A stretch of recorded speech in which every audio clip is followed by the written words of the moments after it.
Hi, welcome to Pitchside. Welcome to yet again another episode on Pitchside with Tabo Peter. First of all, allow me to take this opportunity to appreciate everyone that takes their time to catch up on the content on the channel. Thank you so much for the support.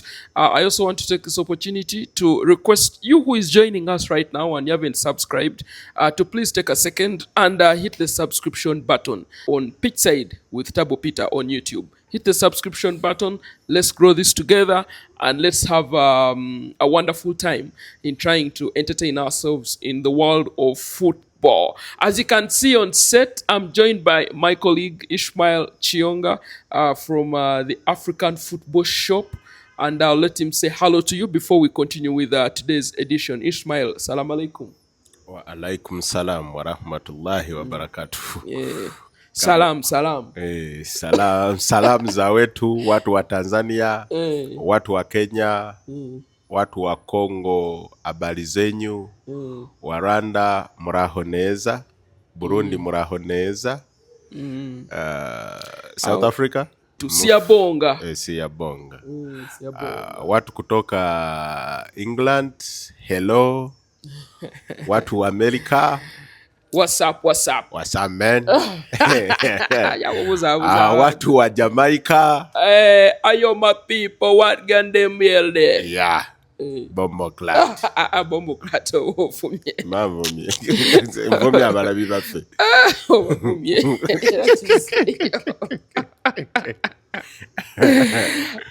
Okay, Ismael Kiyonga, African Football Shop, Sebo. What is there? What should people out there look out for on the African Football Shop on YouTube?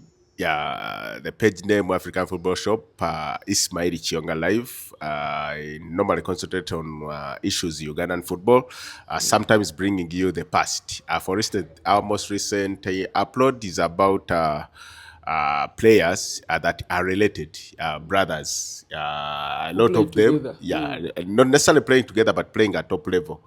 And after doing that, I realized that I left out so many because the comments showed Eric and Abel Daila. I didn't include them. Then I didn't include Hannington Sebwarunyo and Joshua Rwama. And then Walter Ochola. And Okot. Yes. Then Fred Okot Ochaya. I did. Oh, you did. Okay. Yeah, there are some guys that I had forgotten, but of course, for some, I didn't even know. So kudos to the readers out there. Abana Swaib, kudos, and every other person that did mention the brothers that I did leave out. All right, that's interesting. So if you're out there and you want to know some of those, footballing brothers that played at the highest level in Ugandan football together, please visit the African Football Shop. Again, subscribe, visit, give him feedback or give us feedback. We shall definitely be vibing with you. I welcome you once again. Today's episode is particularly on the Total Energies CAF Inter-club competitions. We have the CAF Champions League and the CAF Confederation Cup. The draws were done. We know who is in which group, and we also know how they're going to square off. So we're going to give you a bit of an analysis of what to expect in these CAF Inter-club competitions, and also focus on East Africa, because we know in the CAF Confederation Cup we have East African representatives, of course Singida, we have Azam, we have Nairobi United. So we're going to be looking into that, and of course the big boys in the CAF Champions League with Ismael Kiyonga. Maybe before we break it down, let me just read some of the groups for people to what's happening in the Total Energies CAF Champions League. Group A has RS Bakane, Pyramids, Rivers United, and Power Dynamos. If you like, Vipers would have been there, but they were unable to make it to that stage. Group B has Al Ahly, the record Champions League winners, Young Africans, Asfa, Kabalier, who are two-time winners. And then, of course, Group C has Mamelodi Sundowns, Al Hilal, MC Alger, and Eloy Lupopo. Of course, the team that eliminated Orlando Pirates. And Group D has Esperance, Simba, Petro, and Stade Malien. Then for the Confederation Cup, Group A has USM Alger, Joliba, Olympic Club, Safi, and San Pedro. Group B has Wydad Club Athletic, AS Maniema, Azam, and Nairobi United. And then Group C has CR Belouizdad, Stellenbosch, AS Otoho, Singida. Then Group D has Zamalek, Al Masri, both from Egypt, Kaiser Chiefs, and Zesco United. I think Ismael Kiyonga, let's start with the Total Energies CAF Confederation Cup. And I mean, I'm going to pick out the talking points, at least which you'll agree with me, and we shall head straight to Group B, which has Wydad Casablanca, AS Maniema, Azam, and Nairobi United. Let's start with Wydad, who of course did not win the Botola League last season. It was won by RS Bakane, first time ever. That's why they're in the Champions League. But it's the players that they have that have a lot of talking points. Hakim Ziyech was recently introduced. He's joined them. You have Stefan Azizki, who was from Young Africans, Loch from South Africa, if you like, and of course the others. What's your take on this Wydad team in the Confederation Cup this season? How far can they go, you think? Yeah, it's sad that they are not going to be dining with the big boys in the CAF Champions League, but at least they have a chance in the CAF Confederation Cup. And to be sincere, when you look at all the teams in the CAF Confederation, I think Wydad, given their stature, the history, the pedigree, and of course the players that they've signed, and also the fact that they also want to return to the table of big men in the CAF Champions League, for me, they are favorites alongside Zamalek from Egypt as well. And who else among the big boys is there? And CR Belouizdad. And remember, USM Alger, CR Belouizdad, Wydad Casablanca, Zamalek. These are teams that have always competed in the CAF Champions League. So it just shows you how much it's going to be exciting to watch both the Confederation and the Champions League, because even down in the CAF Confederation, we have the big boys. When you look at Wydad, giants of Moroccan football, it's sad, by the way, I didn't even hear Raja Casablanca anyway. Yeah. So it means the biggest teams in the Morocco did not make it to the CAF Champions League. But at least with that, I will be in the Confederation Cup, and I can't wait to see Hakim Ziyech playing on the continent. I don't remember the last time he played here. I mean, in Africa, his unveiling was super because the moment he arrived at the stadium, the fans, the excitement, and everything. So good to see him back. He's most remembered at Ajax and Chelsea. So if they can attract such big names back to their league, it means a lot. And also, it means a lot to Africa because he's going to be playing here. We could have a chance to watch him live in one of the stadiums. You never know. So with that, for me, yeah, our favorite. Yes. Okay, so you mentioned that people are going to have the opportunity to watch Hakim Ziyech live, Tembekosi Loch, Stefan Azizki, Sofian Amrabat is also at Wydad. But in that same group, Ismael Kiyonga is where our interest is, because there is Azam FC from Tanzania and Nairobi United from Kenya.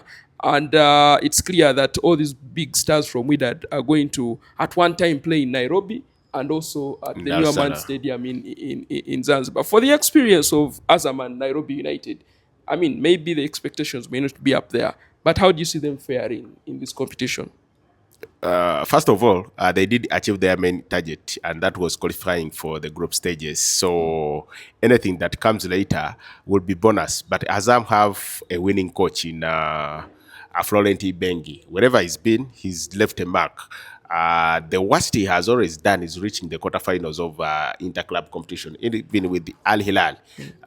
When Sudan was Wharton, he took that team, I think, to the semifinals. So for me, Azam's hopes lie in the fact that they have a very experienced African coach that has been there and done it.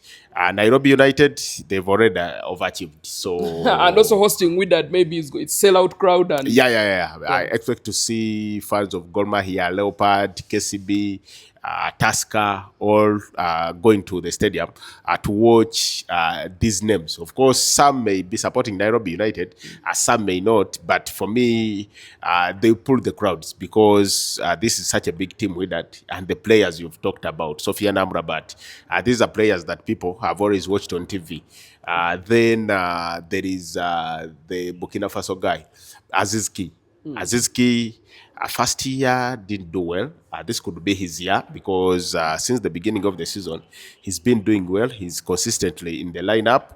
So we have an attraction in East Africa at Amman, and of course, Nairobi. But for me, Azam could surprise. I don't expect Nairobi to go beyond the group stages. Yeah. Azam may surprise because of the quality they have and the experience. Because when you see Toto, then there is this Tanzanian midfielder who has been playing in. Hamid Mao. Yeah, Himid Mao, one of my favorite Tanzanian players. Very disciplined, very calm. Then Jafes Tambala, the striker from DR Congo.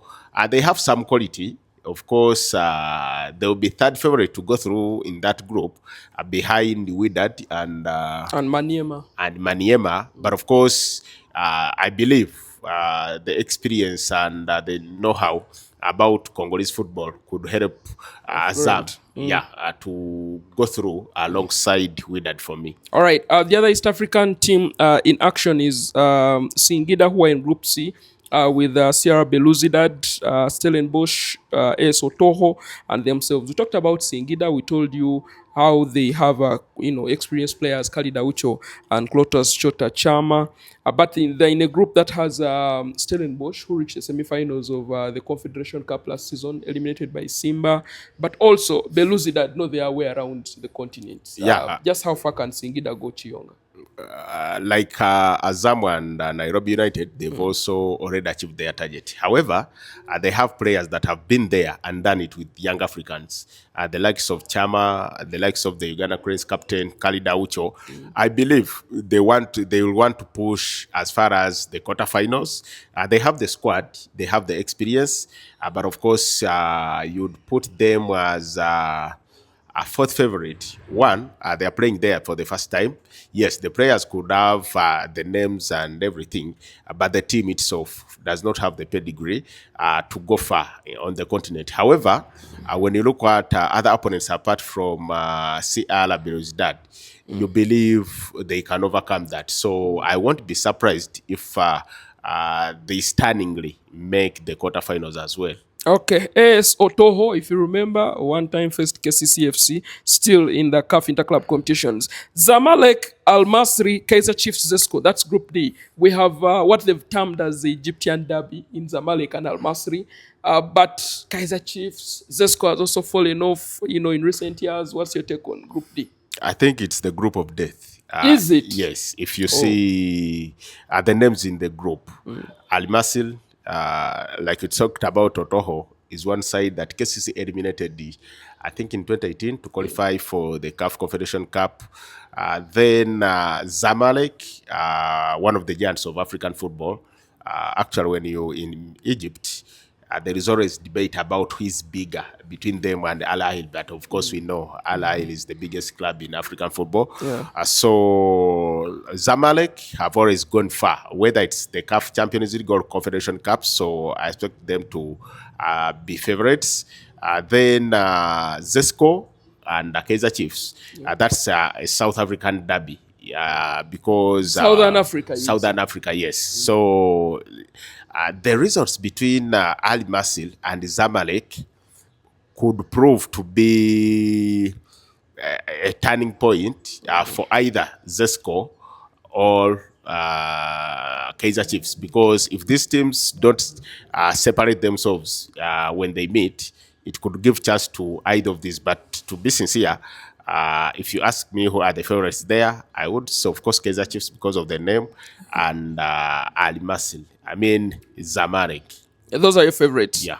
All right, Ismael Kiyonga. So for Kaizer Chiefs, of course, we know that they parted ways with Nasreddin Nabi, the head coach. Currently, Cedric Kaze is a co-coach as well as another South African coach who are handling Kaiser Chiefs right there. So that's your Group D. Let's wait and see how that one pans out as we conclude, the CAF Confederation Cup, USM Alger, Joliba, Olympic Club, Safi, San Pedro. That's your Group A. And I think when you mention all these, USM Alger is the one that stands out because not too long ago, they played a CAF Confederation Cup final with Young Africans, which they won. Yeah. I mean, this group doesn't have a lot to say about apart from USM Alger in Group A. Yeah, and of course, most of the other sides in there will say we have a chance to join USM Alger in the quarterfinals. I'm impressed with San Pedro.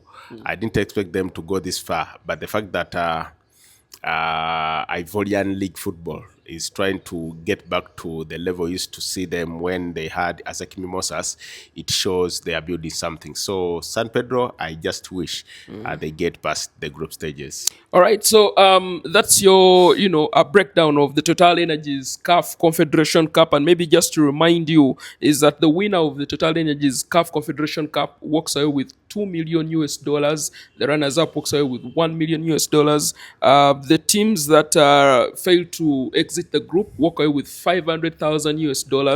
That's $550,000 US, while the fourth in the group walks away with 400,000 US. So that's the CAF Confederation Cup for you. Let's move to the big boys in the Total Energies CAF Champions League. And oh my goodness, there's just too much to talk about. Let's start with Group A: RS Bakane, Pyramids, Rivers, and Power Dynamos. In this group, Ismael Kiyonga, Bakane, we've talked about them. They won the Confederation Cup last season, their third trophy in history, but they've never played in the CAF Champions League group stages. This is their first time having won the league last season. They're up against a Pyramids team that made history last season, won the Champions League, won the CAF Super Cup, I think won the domestic cup in Egypt. They're led by Fiston Mayele. I mean, this is an exciting group, Chiyonga, for me. What's Yeah, your it take? is. A repeat of the CAF Super Cup because RS Balkane, having won the Confederation Cup last year, they did face Pyramids in the CAF Super Cup. Pyramids won that, I think, was it 2-1, 2-0? So there's going to be a repeat. Two games, one in Egypt, one in Morocco. RS Balkane has done a lot of investment in recent years. And for our viewers out there, especially Ugandans, this is a team that once had Patrick Kadu as their Yes. target man. Of course, he did not do well there, but this is a team that has invested a lot in recent past, and it explains why they've broken the dominancy of Wydad and Raja Casablanca. So I expect that to be a very, very tight game, two tight games between those two. Then Power Dynamos, of course, winners of the CAF Winners' Cup in 1991. But this is the first time they're playing in the group stages. Had Vipers not been eliminated, they could have been in that group. So sadly, we are not going to see Fiston Mayele here. We are not going to see the Moroccans here. Which other side? Rivers United. Rivers United. Of course, Rivers United, we saw them against KCCA here. And that was in the CAF Confederation Cup when Mike Mte was still coach. So sadly, for Vipers, they are not there. Power Dynamos and Rivers United, for me, second favorites, behind Pyramids and Balkans. and Bakane. Yeah. Okay, you talk about Uganda not seeing Fiston Mayele. We're also not going to see Ramadan Sobi, who is at Pyramids. Ramadan Sobi used to play at Stoke City. Yeah, one of the most gifted Egyptian footballers. Yeah, of this actually, generation. I thought he would be the natural heir to Salah. not Salah, the shirt 22. Oh, Mohamed Abutrika. Muhammad Abutrika. Hey, those are big shoes to Yeah, fill. yeah. Yeah. Anyways, that's your group A. Remember that Pyramids are coached by Kronoslav Jurkic. He's done a fantastic job. As we conclude on Group A, Fiston Mayele. Last season, top scorer in the Total Energies CAF Champions League as he helped the team win their first ever title. He's continued to score. He's, I think, scored already 3 goals in the preliminary round of the Champions League and in the CAF Super Cup. Surely, Chiyonga, where do you rank Mayele? Me, up there today on the continent. Yeah, for people that forgotten Mayele, he was playing with young Younger. Africans not so many years ago. When he went to Egypt, he met business because we've seen so many East African players come from our leagues here, and then he failed to make mark when they go to North Africa. But he's done well. He's the only player best in Africa that is on a short list for the African Player of the Year as per releases by the CAF. So he's the man to watch in that group, and not only in that group, but also throughout the tournament. He scores goals, he's powerful, he's very disciplined. He's also one of the few African best players that feature for DR Congo Leopards, coached by Sebastian Desabre. They have a very good team, but the fact that he can make that team sometimes ahead of players like Cedric Bakambu, it just explains the quality he has. Sadly, Vipers did us injustice. We are not going to see him. I would have wanted to see him. Yeah. All right. That's your Group A. We've also talked about the Fiston Mayele factor on the continent and also for Pyramids FC. Group B, Al Ahly, of course, the club of the century, but also record CAF Champions League winners. Young Africans, Asfa Kabalie, right there. Ismael Kiyonga. For Al Ahly, it's not good. It's not been a very good 2 seasons on the continent for them.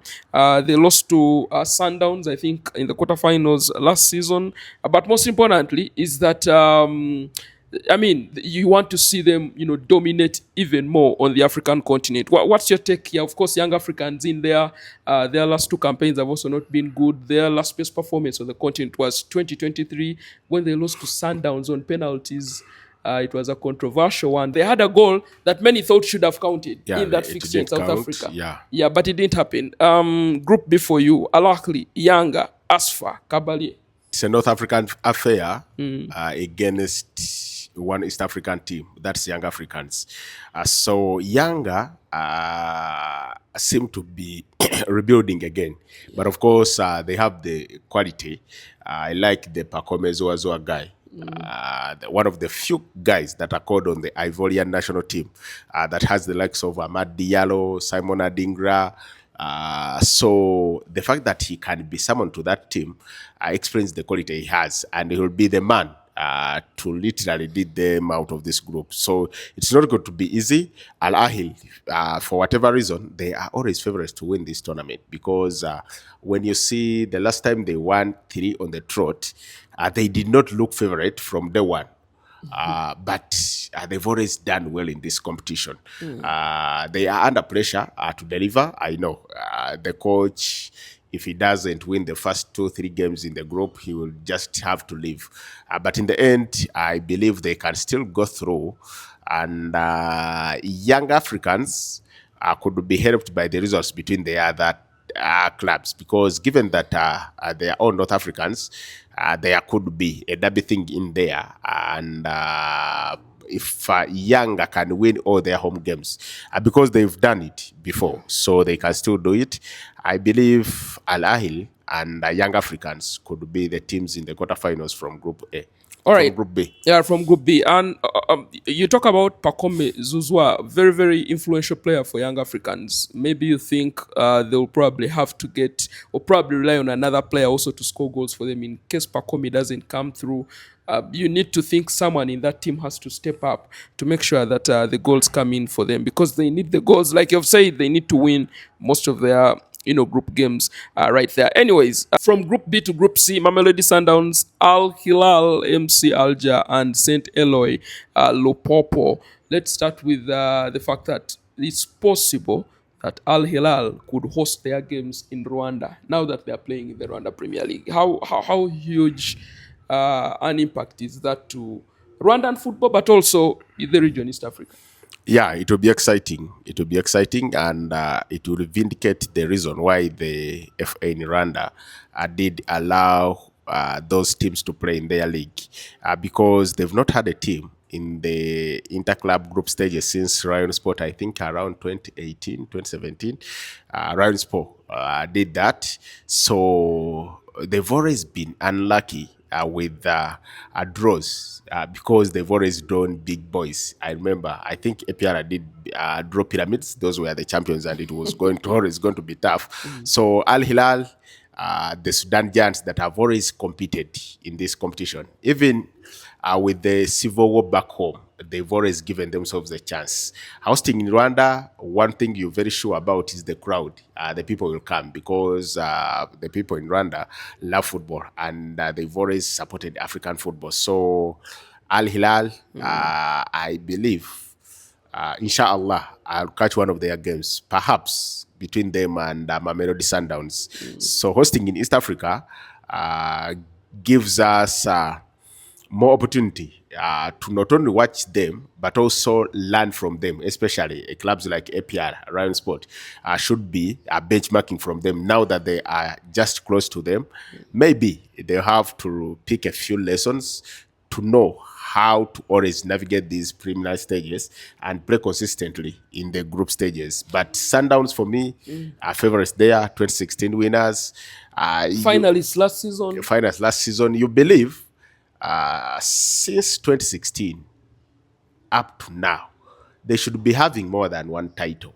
But unfortunately, it hasn't come, the second one. They have one of the best coaches, I believe, on the continent, Miguel Cardoso. Miguel Cardoso. And then the players seem to be happy again. When you see Peter Shanley play, there was a moment towards the end of the season when he did appear like he's not going to stay at the club. But he did extend his contract. Then Obule Modiba back in the team, just like Kurisom Dow. Remember, there were those games when this guy had consistently ignored them. And even their presence on the national team had become they were under threat. But currently, everybody looks happy. I like their goalkeeper. They're one of my favorite teams on the continent. One, because they have Dennis Masindo Nyango. And two, because this is a team, one of the newest on the African continent, that is trying to challenge the status quo of North Africans. No side from Egypt, Morocco, Algeria, I want to face them. So I give them credit for that. I believe they have the quality, they have the experience to navigate the group stages and maybe go as far as the semi-final as well. All right, Ismael Kiyonga, thank you very much on that Sundowns breakdown. But MC Alger is also in this group. It's coached by Rolani Mokoena. He's going to return to Sundowns, a club that he left unceremoniously, and most of the South Africans are waiting to see how that reaction will be. But he's doing a good job in Algeria, by the way. I think they've gone 11 games unbeaten across all competitions. You could be talking about Sundowns favorites, but maybe MC Alger could be knocking on that door, no? Yeah, MC Alger, like I said, giants on the continent, they've always done well, especially in the Confederation Cup. So there will be another team to watch. Lulani facing former bosses, I will also add something to exciting to the game between the two. So if you ask me, who of the two sides of the four who will go to the quarterfinals, of course, I believe Sundowns will, and so will MC Alger. Lulani has a point to prove. One, after leaving South Africa, he didn't do a very good job At Wydad. And it explains why he's not there. Yes, now he has to prove to us that Bamurwanyisa, when he was in Morocco, he made some good signings there. Players like Tembeke Sulochi. Okay, maybe as we head to the final group in the Total Energies CAF Champions League, there's a small matter, Ismael Kiyonga, that I want us to talk about in this same group of Group C, which has St. Eloi Lupopo. Both teams have filed complaints to CAF, especially Orlando Pirates. The Pirates case seems to hold some water because they are saying that Eloi registered some players late and they were used in the fixture that they played in. And so we haven't yet had any communications from CAF, but looks like things could turn around. There's a possibility that Orlando Pirates could face Mamelodi Sundowns in the group of in Group C. How do you see this ending? Do you think Eloi stays or Pirates are putting up something to happen? Yeah, from the look of things, Orlando Pirates seems to have a case. However, for me, the only case that they seem to be chasing that could be fruitful is the one concerning the coach. Having been banned, I think, during the under 20, under 17, but then being part of this team. So the difference here will be, where does that ban apply? Because we've already seen in African football, sometimes, for instance, in Uganda, when you're suspended for the Uganda Cup, it does not mean you're not going to play the league. I don't know what the CAF rules say out there. So then when it comes to registration of players late, I think that's a CAF issue, because St. Eloy Lupopo, does not register their players on the portal. So if the players on the portal, then questions will be asked. If it was late, how did they get to the list? But for me, I may not see any case there. I'll give an example here. Uh, Usama Rafat did not play the first preliminary round because he signed late. But then when Vipers played Power Dynamos in the second preliminary round, he had been registered. Maybe these players were also registered. Then there was a case of, I think, double registration by a player. That's also where I think there is another case. Maybe we've seen this happen even with the national team, where players do mismanage their names. I remember in Rwanda missed out on the Africa Cup of Nations. Was it 20? I don't remember the year very well, but because of a player changing names, identity, so they could be having a case there. Of course, St. Eloy Lupopo saying Orlando Pirates did display some things in the dressing room, things like that. Antics. They were aggressive. I don't believe in that, because when you watch the videos, and for people who watch that game, St. Eloy Lupopo, led by their player Mukoko, caused a lot of havoc. yeah, they were a disgrace. Yeah, they were a disgrace. And I believe many people out there on the African continent would love to see Orlando Pirates win this case. But of course, the draws are already made.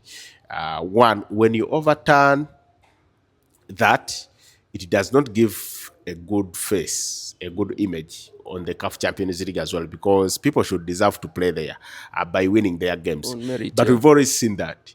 I remember Sundowns winning 2016.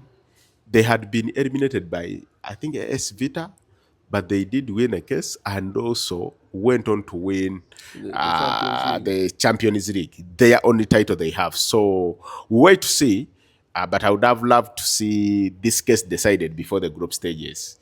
So it's going to be tough to see St. Eloy Lupopo put aside, but I would love CAF to punish their antics and behavior, especially that Mukoko boy. He's making a scene of himself. Yeah. I mean, everyone would want probably Pirates in there. This is a team that went literally unbeaten last season until the semi-finals. They came from a group that had Al Ahly. They beat Al Ahly in Cairo. Yeah. They had such a very good team. I mean, right now they have a very good team as well. Yeah, absolutely. And a very good coach, if we could add. Finally, Group D has Esperance, 4-time winners, Simba Sports Club, Petro, and Stade Malien. Of course, Esperance last season, actually 2023, reached the final. Not exactly a very good run for them, but I pick out Simba Sports Club here. Here they are, finalists last season in the Confederation Cup, back on the big stage. What's your take on Simba Sports Club? Yeah, the biggest interest to be in Uganda current striker, Stephen Mukwala, who is one of their leading strikers there. So they are also a young team. They lost a coach who did guide them to... Yeah, Fadlu Davids returned to Raja Casablanca. Yeah, he did a very good job down there in Simba. Unfortunately, they did lose him. They missed out on the CAF Champions League last season, but went as far as the final in the Confederation Cup. They've been building something. When Young dominated domestically, they look to be picking lessons. So maybe yes, maybe no. But for me, seeing them back in the CAF Champions League is not only good for their game, but East Africa as well. And for Uganda, Stephen Mukwala getting this experience because he's our lead striker. 2 games before we go to AFCON, just pray during those 2 games he gets the goals. And then by the time we go to AFCON, he's already as sharp as laser as we want him to be. They are going to be under a lot of scrutiny. One, they did not appear here last time. But then whenever they've appeared, at least they always do quarterfinals. The name Simba sounds big on the continent, but the current crop of players have not achieved much when it came to continental football, apart from the semi-final last season. I mean the final last season, but they lost their captain, Muhammad Hussein, who is at Young Africans now. For now, they should be celebrating going into the group stages, but also they've always had the ability to go past the group stages and maybe go as far as the They semi-final. take advantage of home turf usually. So maybe if they can win their home games, that's another story. So Esperance, Petro di Luanda, Stade Malien. That's a very good ball playing group. Esperance is one of the sides that I fell in love with at a young age when Jackson Mayanja was playing in Tunis. And I got a chance to watch them here during the CAF Champions League. They are the only side that came to Uganda and left unscathed. The team that beat KCCA at Nambole.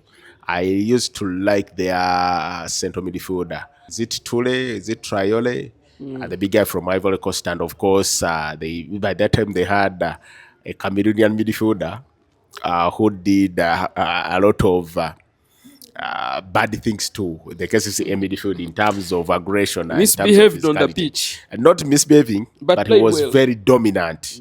So I like them. I like their jersey. And my Tunisian guys out there, when we meet in Morocco, come December, inshallah, carry that Esperance jersey. I like it. So You like it? I just wish it's them and Orlando Pirates, and Simba that go through. Petro di Luanda, when you're playing Angola, in the Angolan side, you're playing against Portuguese Spanish football. So when you speak to Mike Mutebi and most of the guys that were part of the team that eliminated, was it Pedro Atletico? They will say in the entire campaign they were on the continent, those two were the toughest games they played. Of course, they did eliminate the Angolan opponent, but the kind of game they played, the possession football, the attacking, the flair. So that's a very good group. Of course, Mali has always been one of my favorite teams in Africa. Mali and Guinea, very unlucky when it comes to winning the Africa Cup of Nations, but their game, Their quality, their style of play. yes, I like the style of play. So that's one group where I think it will not just be 3 points, but also the play on the pitch. Okay, that's your Total Energies CAF Champions League groups, and that's a very, very insightful breakdown with the African football expert here in Ismael Kiyonga. The winner of the CAF Champions League will walk out with $4 million US. The second, $2 million US. We have also been telling you that CAF has motivated clubs, before they reach the group stages with some monies, 100,000, which is a very, very huge, step in trying to make sure African football grows. Kiyonga, I'm going to pick your mind briefly for the Champions League, maybe between Esperance, Al Ahly, Sundowns. Who is winning the CAF Champions League? I need one team. It's still early. You can take a shot. Maybe. You asked me, yes, which team I would like to win it, it's Sundowns because of Dennis Masindo Nyango. And my second team would be Esperance, like I've said. But of course, in any campaign until Al Ahly is out, for me, they always be the favorites. They'll be the favorites. Yes. The Confederation Cup, there is Zamalek, there is Wydad, USM. Who are you looking at now there? I give it to Zamalek. Ahead of Wydad. Yes. Oh, that's big. That's really, really huge.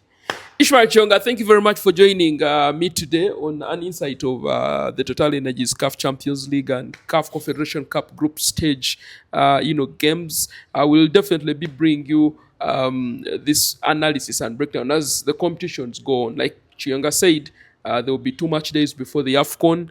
And inshallah, when we are in Morocco, in Rabat, the same faces will be in front of the camera to explain one or two things about African football. So please subscribe and keep it pitchside as always. Cheers.